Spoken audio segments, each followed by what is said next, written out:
Summit squashed. President Trump cancels his meeting with North Korea's Kim Jong-un. We're at the White House. 1 day left. Irish voters will decide tomorrow whether to lift the country's ban on abortion. We have a preview. Controversial call?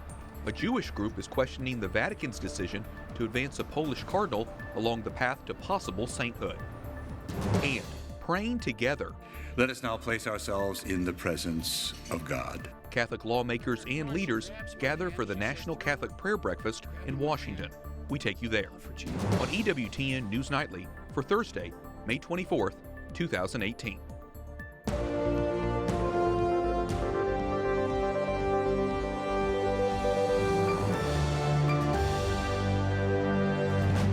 Good evening from Washington, D.C., and thank you for joining us for News from a Catholic Perspective. I'm Wyatt Goolsby, in for Lauren Ashburn. President Trump calls it a tremendous setback for peace. Today, in a letter to Kim Jong-un, the president cancels his planned summit with the North Korean leader. And the president warns the U.S. military is ready to respond to any aggression from the communist nation. White House correspondent Mark Irons reports. Good evening, Mark. Good evening, Wyatt. It's a dramatic diplomatic turn. The president says an angry and hostile statement from North Korea is the reason he's canceling. But he's also trying to keep the door to diplomacy open. If and when Kim Jong-un chooses to engage in constructive dialogue and actions, I am waiting. In a letter to the North Korean leader, President Trump writes, "I was very much looking forward to being there with you. Sadly, based on the tremendous anger and open hostility displayed in your most recent statement, I feel it is inappropriate at this time to have this long-planned meeting." Later, the president adding, "You talk about your nuclear capabilities, but ours are so massive and powerful that I pray to God they will never have to be used." A statement from a North Korean government official says the country is just as ready to meet in a nuclear confrontation as at the negotiating table. President Trump warns any foolish or reckless acts carried out by the North will unleash a response from our allies and a renewed U.S. fighting force. Our military, which is by far the most powerful anywhere in the world, that has been greatly enhanced recently, as you all know, is ready if necessary. Secretary of State Mike Pompeo visited Kim Jong-un in North Korea twice to prepare for the June 12th summit in Singapore. It is our objective, and I shared this with Chairman Kim when I met with him as well, that the missile program is a central component of their capacity to hold America at risk. Pompeo says any deal would require Kim Jong-un to end those missile launches and dismantle his nuclear program. It's not about the deal. It's about the outcome. Today, North Korea demolished the facilities at one of its nuclear sites, but a White House senior official says you can't trust that development because experts weren't allowed to verify those explosions effectively dismantled all the capabilities of that site. Even international journalists who witnessed the demolition were skeptical. Wyatt? Mark, what has been the international response to this diplomatic setback? Well, United Nations Secretary General Antonio Guterres, a Catholic, says he's deeply concerned the summit was canceled. He's urging both sides to, quote, find a path to the peaceful and verifiable denuclearization of the Korean Peninsula. Wyatt. White House correspondent Mark Irons reporting. Thanks, Mark. Iran's supreme leader says his nation has the right to resume its nuclear program if European leaders are not able to meet their demands. Ayatollah Khamenei telling government officials Iran is willing to stay in the current nuclear agreement if the Europeans condemn the U.S. for violating the deal and reject any U.S. sanctions. The speech comes just days after Secretary of State Mike Pompeo issued a list of demands following President Trump's decision to pull the U.S. out of the 2015 nuclear deal. Members of Congress get a classified briefing on the Russia investigation with top intelligence officials. The closed-door sessions come as the president raises new questions about the government using an informant to approach his campaign workers during the elections. Trump is calling it Spygate. Among those who attended today, Republicans Devin Nunes of California and Trey Gowdy of South Carolina.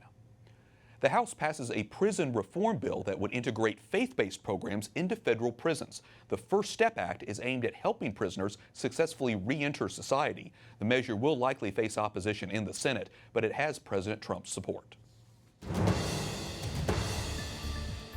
Investigators say they have evidence Russia is responsible for shooting down a Malaysian Airlines plane nearly 4 years ago.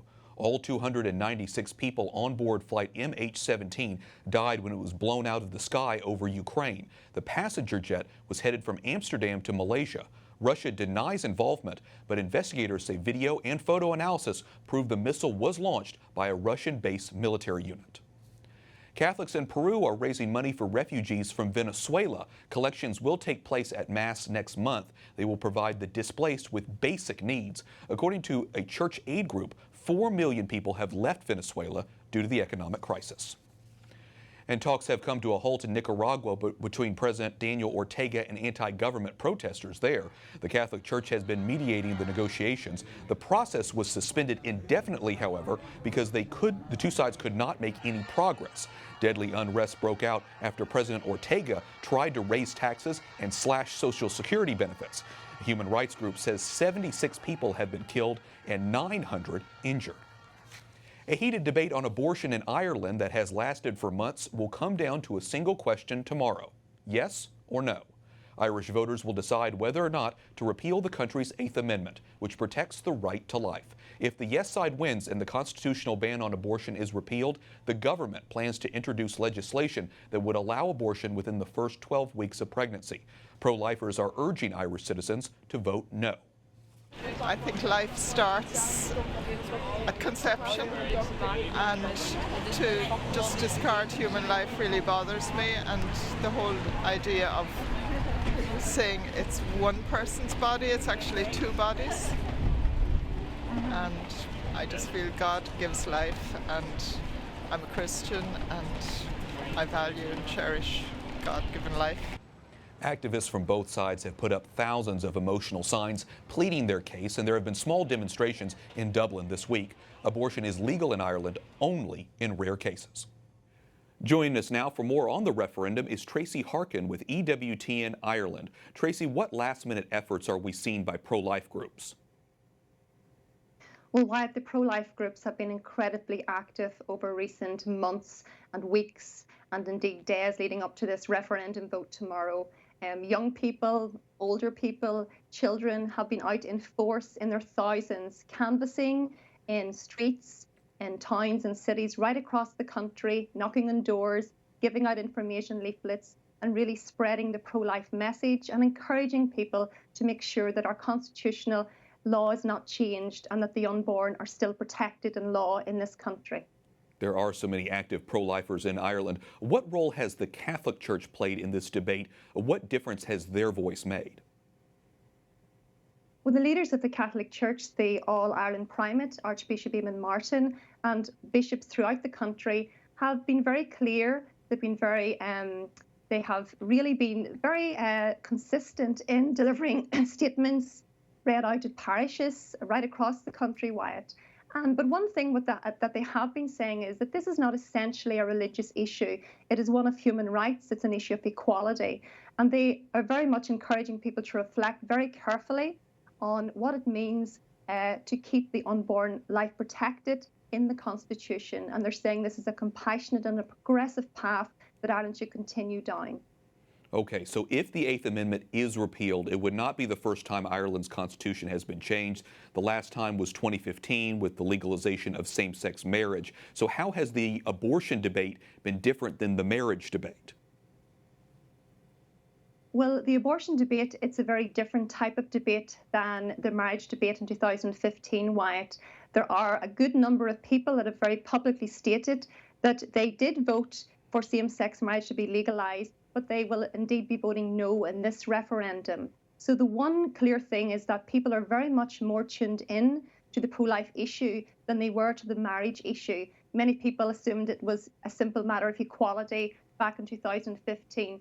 People in Ireland, the pro-life movement has been very consistent. It has been worked very hard to educate people on exactly what's at stake here if our laws are changed. So much more engagement from ordinary Irish people in this particular debate than before.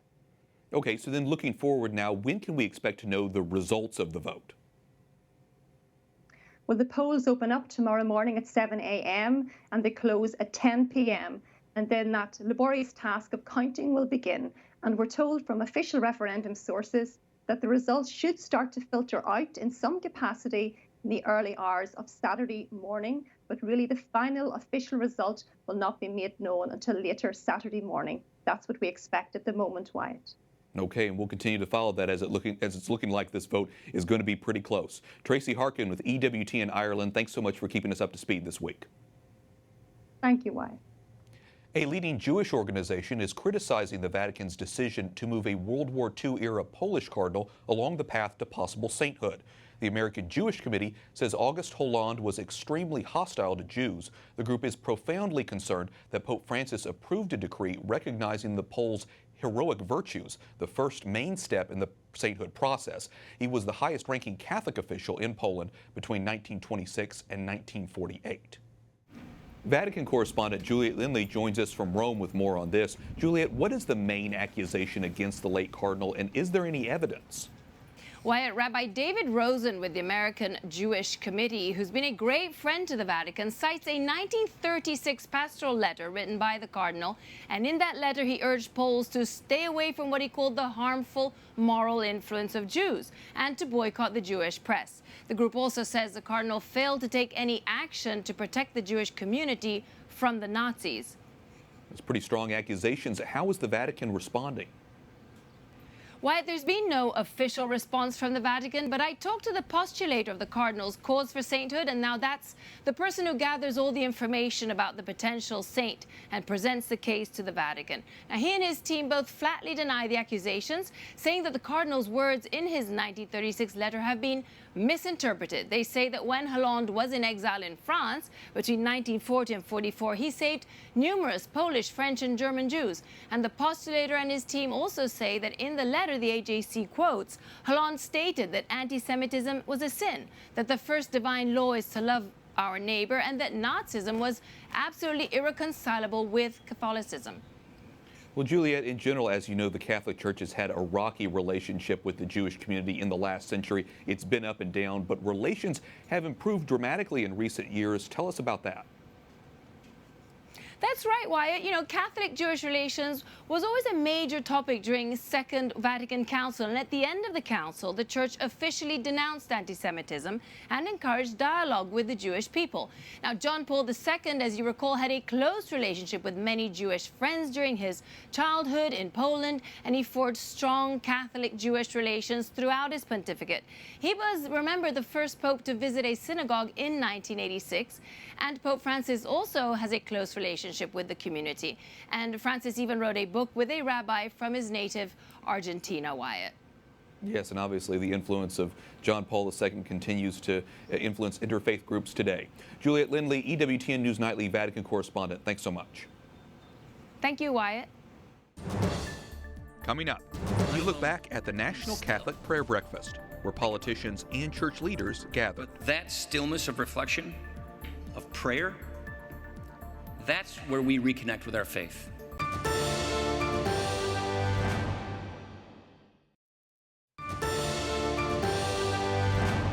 Welcome back. I'm Wyatt Goolsby, in for Lauren Ashburn. Speaker of the House Paul Ryan says Catholic social teaching is the antidote to our society's problems. Today he explained how at the National Catholic Prayer Breakfast. EWTN's Jason Calvi reports on the highlights.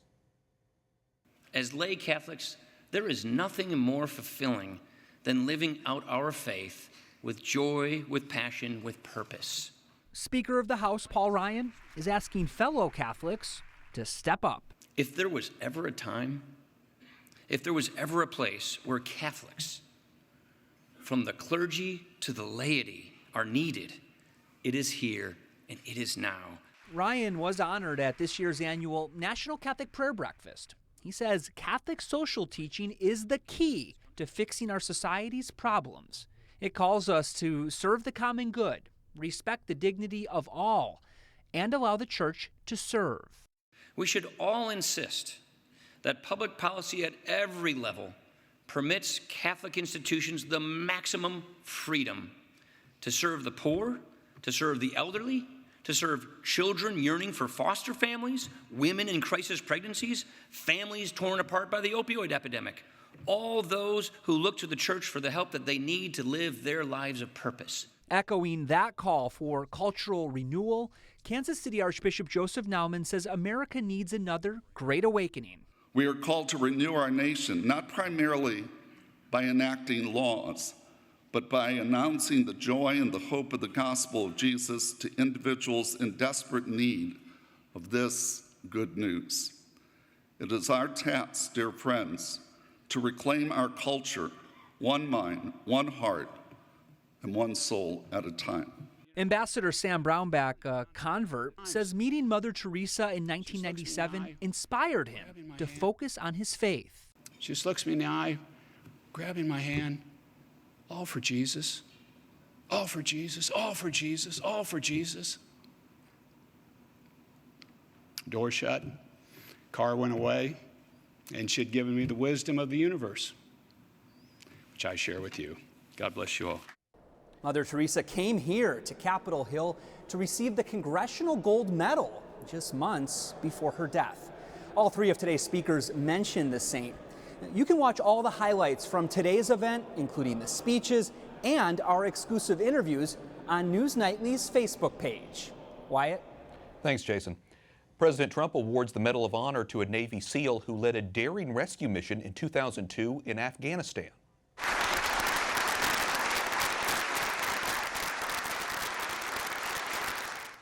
Brett Sablinski and his rescue team came under fire from the Taliban, yet Sablinski rallied his fellow SEALs, and he saved a strand teammate by carrying him down a cliff and through waist-deep snow.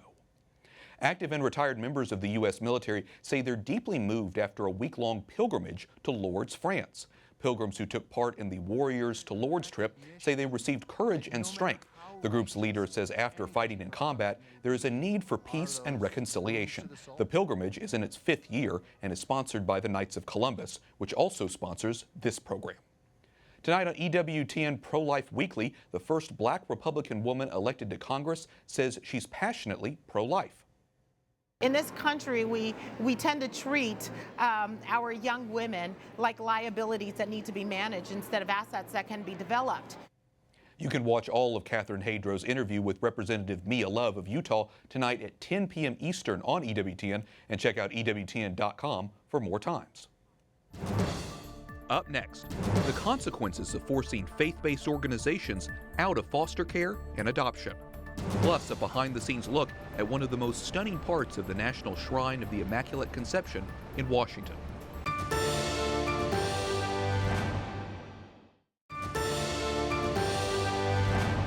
Welcome back. I'm Wyatt Goolsby in for Lauren Ashburn. An estimated 400,000 children are living in the country's foster care system. Faith-based organizations have played a critical role in placing children in need with families, but increasingly these groups have been under attack for their traditional views on marriage and family. 9 states currently allow faith-based agencies to follow their religious or moral beliefs, but Catholic Charities has been driven out of the adoption and foster care business in Massachusetts, Illinois, California, and the District of Columbia.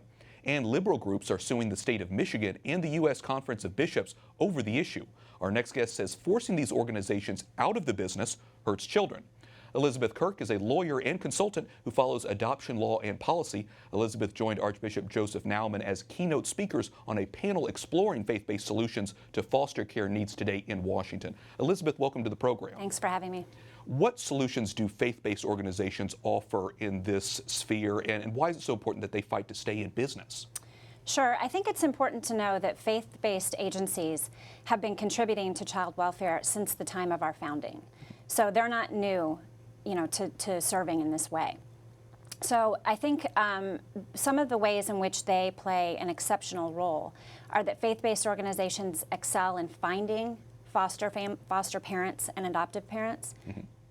They also excel in placing hard-to-place children. So, for example, children with severe medical needs, sibling groups, and things like that. So it's important that they be able to contribute to the child welfare. Sure, and as I mentioned, they have so many challenges now. And just last month, the city of Philadelphia, for example, suspended partnerships for 2 faith-based agencies, one of them Catholic Social Services, just due to concerns of possible discrimination, what they call discrimination, against same-sex couples. Obviously, as you know, Catholic agencies do not place children with same-sex couples due to church law. So how do you respond when they claim this is discrimination? What I would say is that these agencies are not seeking any new right. They're not seeking a new right to discriminate. Rather, they're on the defensive. They're trying to protect their right to exist and to continue to serve in the way that they always have done.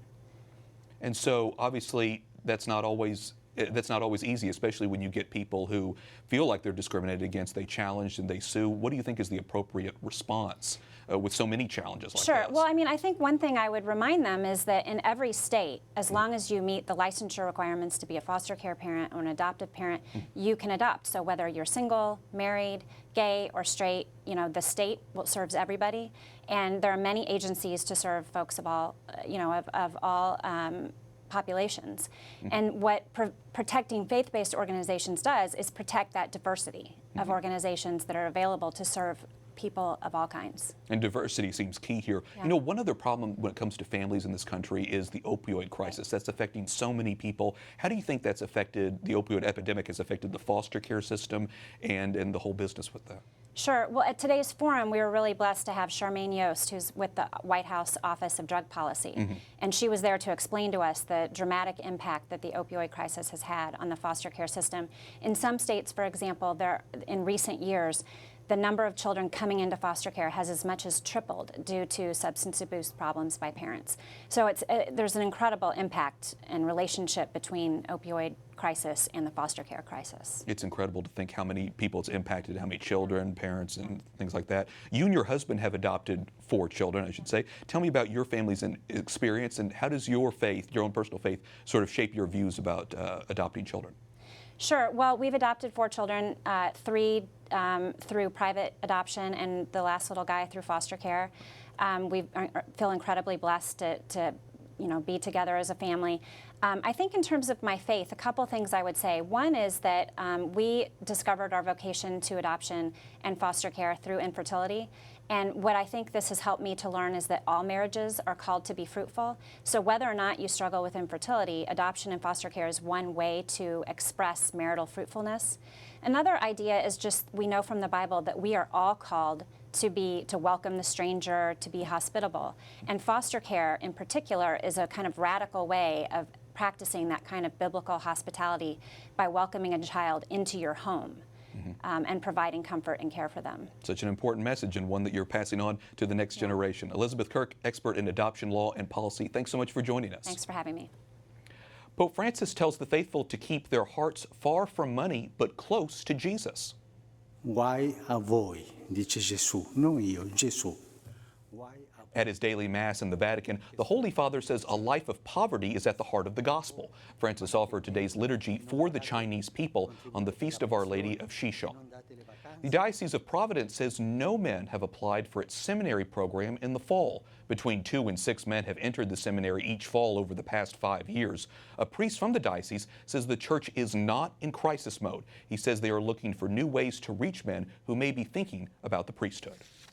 And from New England to across the pond, a Benedictine monastery is marking a milestone. It's now 1,000 years old. Buckfast Abbey in Devon once went 3 centuries without any monks, and they were banned during the reign of Henry VIII. But they've still been around, and they returned in 1881. The abbey is known for its tonic wine and for breeding bees favored by beekeepers all over the world. This weekend, our viewers will get a closer look at the crowning jewel of America's Catholic Church. A newly produced documentary features the Trinity Dome mosaic. That's the central and largest dome inside the Basilica of the National Shrine of the Immaculate Conception in Washington. I've had a chance to report on all of the work that's led up to its dedication on December 8th. Pope Francis himself blessed the project personally while he was in Washington in 2015. And the documentary airs this Sunday afternoon, Trinity Sunday, at 1:30 Eastern Time. And finally tonight, the National Catholic Prayer Breakfast included a shout-out to someone who makes all of us on EWTN News Nightly look good, makeup artist Victoria Stiles.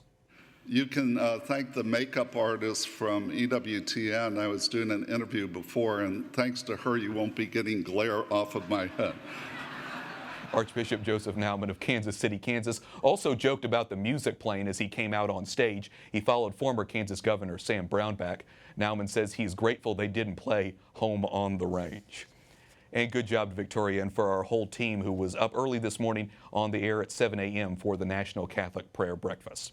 And with that, for all of us here at EWTN News Nightly, for all of you around the world, thank you for watching. I'm Wyatt Goolsby. We're back tomorrow with more news from a Catholic perspective. Good night and God bless. Since 2004, the National Catholic Prayer Breakfast has fulfilled the call of St. John Paul II when he called all of us to spread the gospel. Let us now place ourselves in the presence of God. But that stillness of reflection, of prayer, that's where we reconnect with our faith. That's where we connect with our place in the circle of humanity.